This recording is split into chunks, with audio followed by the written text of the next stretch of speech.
Hi hello friends, welcome back to media talks. நான் உங்கள் மௌனிகா. என்னத்தை சொல்கிறதுக்கு ஒன்றுமே இல்லை.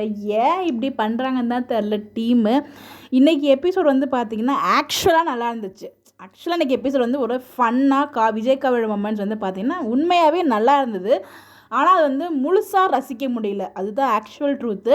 இந்த ப்ரொமோவன் இதுக்கு போடாமல் இருந்திருந்தால் கூட நம்ம கொஞ்சம் சந்தோஷமாக இன்றைக்கி எபிசோட் ரசிச்சிருப்போம். ஏன்னா நடக்க போது நமக்கு தெரியாது இல்லையா அடுத்தது. அதனால் நம்ம வந்து ஒரு மாதிரி ஹாப்பியான மூமெண்ட்டாக இருந்திருப்போம். அதுவும் நம்ம காவேரி வந்து பார்த்தீங்கன்னா நினச்சி பார்த்துட்டு இங்கிலீஷில் அவங்க நம்ம சாரதா அம்மாவும் விஜயும் பேசினது, அது காவேரி நினச்சி பார்த்து சிரிச்சது, உண்மையில் அது எல்லாமே அட்டகாசம். அப்புறம் விஜய் காவேரி பேசினது அந்த கான்வர்சேஷன். ஸோ விஜய் வந்து எப்போ கூப்பிட்டு போவார்னு சொல்லி ரொம்ப அவளை எதிர்பார்த்துட்டு இருந்தது எல்லாமே ரொம்ப நல்லா இருந்துச்சு. பட் என்ன முழுசாக ரசிக்க முடியலை, முழுசாக வந்து என்ஜாய் பண்ண முடியல இந்த ஒரு ட்ராக்கை. ஸோ முன்னாடி இந்த ப்ரொமோ போட்டதுனால அடுத்து என்ன நடக்க போகுதுன்னு நமக்கு தெரிஞ்சிருச்சு, இதுதான் வரப்போகுதுங்கிறது தெரிஞ்சிருச்சு. ஸோ அதால் வந்து பார்த்திங்கன்னா எதையுமே ரசிக்க முடியாமல் ஜஸ்ட்டு பார்க்கணுமே, ஒரு விருப்பமே இல்லாமல் பார்ப்பாங்களே. ஸோ அந்த மாதிரி தான் பார்க்குற மாதிரி எனக்கே ஃபீலாக இருந்துச்சு. கண்டிப்பாக எல்லா ஃபேன்ஸுக்குமே அந்த ஒரு தாட் இருந்திருக்கும்.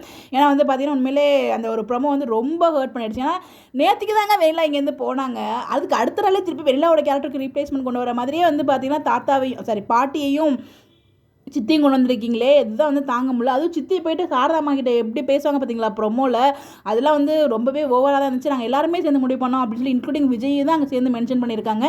அது எங்கே போய் முடிய போகுதோ தெரியல. இன்னொரு பக்கம் வந்து இன்றைக்கி பாட்டி வந்து ப்ரொமோவில் பேசும்போது வில்லி மாதிரி காமிச்சாலும் இன்றைக்கி வந்து பார்த்திங்கன்னா வில்லி தான், ஆனால் வந்து பார்த்திங்கன்னா காவேரி நல்லவ தான் அப்படின்றத அவங்க வந்து மென்ஷன் பண்ணியிருப்பாங்க. ஸோ இன்னொரு பக்கம் ராகினியுமே வந்து வீட்டை விட்டு பிரிக்கணும், அஜய்க்கும் அவங்களோட லைஃபையுமே மாற்றணும் அப்படிங்கிற மாதிரி வந்து பேசிக்கிட்டு இருக்காங்க.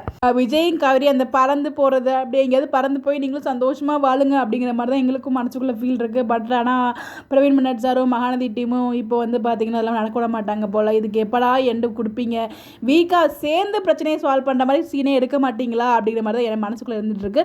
ஸோ அதை பற்றி நம்ம தனியாக பேசுவோம். இன்றைக்கி எபிசோடில் இந்த சர்ப்ரைஸ் மூமெண்ட் பார்க்கும்போது எனக்கு வந்தது பாருங்கள் ஒரு காண்டு. இந்த சர்ப்ரைஸ்ன்னு சொல்லி எங்களுக்கு ஏன்டா இப்படி காண்டு ஏற்றுறீங்க. அந்த பலூனை பார்க்கும்போது எனக்கு வந்து அந்த ஆஃபீஸில் வந்து ப்ளூ ஒயிட்டில் ஒரு ரூமை டெக்கரேட் பண்ணுவார் பாருங்கள் ஆஃபீஸில். இப்போ நம்ம காவேரியை சர்ப்ரைஸ் பண்ணோம் அப்படின்னு சொல்லிட்டு இது அங்கே ஞாபகம் வந்துச்சு. ஸோ என்ன பண்ணுறது, இவங்க சர்ப்ரைஸ் கொடுக்குறேன் பலூனாக வச்சு கட்டிகிட்டு இருக்காங்க. அந்த சர்ப்ரைஸ் புஸ்ன்னு பலூன் மாதிரியே காற்று ஊதி போயிடுது. என்ன பண்ணுறது, ஒன்றும் பண்ண முடியாது. அவங்க போகிற போக்கில் தான் போகணும். கண்டிப்பாக இதுக்கு ஒரு சீக்கிரமாகவே ஒரு முடிவு கொண்டு நான் ஃபீல் பண்ணேன். இதுக்கு ஒரே முடிவு ப்ரெக்னென்சி ட்ரூத் ரிவீல் ஆகிறதா நம்ம எல்லாத்தையும் பற்றி டிஸ்கஸ் பண்ணுவோம். உங்களுடைய கருத்துக்கள், நீங்கள் எபிசோட் பார்த்தீங்களா, எப்படி நீங்கள் ஃபீல் பண்ணீங்க, ப்ரெடிக்ஷன் எல்லாமே மறக்காமல் கமெண்ட்டில் ஷேர் பண்ணுங்கள். இந்த மாதிரி அப்டேட் தெரிஞ்சுக்க நம்மளோட சேனலை ஃபாலோ பண்ணிக்கோங்க. Bye bye.